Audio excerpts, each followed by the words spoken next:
I want to show you a quick procedural thing that I do when I'm reviewing notes from a producer who I've possibly posted a video for remotely. One of the things I'll do is I'll take emailed comments and I'll select all the text and I'll copy and paste it into a Pages document. Now the reason I use Pages and not Word is precisely what I want to show you here.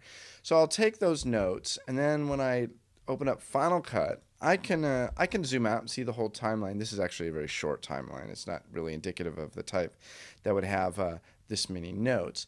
But quite often what I'll do is I'll zoom in on the timeline and I'll hit play, and then I'll actually follow along with the video. But here's the point. So while I'm holding down the Shift key and scrolling so I can keep the timeline moving. Unfortunately, Final Cut won't actually do that for me. But what I can do while I'm watching the video is I can hover my mouse over pages and scroll along. Now you notice the timeline isn't stopping, because typically what would happen if I were to come and activate this window, Final Cut Pro comes to a screeching halt, unfortunately.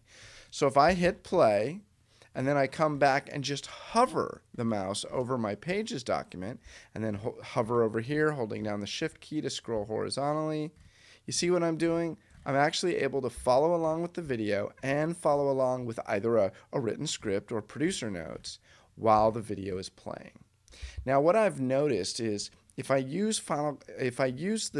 the same technique in every version of Word I've ever tried, Word doesn't actually respect the hovered mouse. It really wants to be the active window before it will actually start scrolling. And then the other thing to keep in mind here is it doesn't actually have to be Pages. I can actually do this in Text Edit also. So if I were to hit play over here, here's my video rolling, and then I can come over to my Text Edit window right there and I can scroll along also. Holding down the Shift key, I can scroll horizontally on my timeline, and I can scroll vertically in my script. So that's my little tip of following along with a typed script while you're watching a timeline.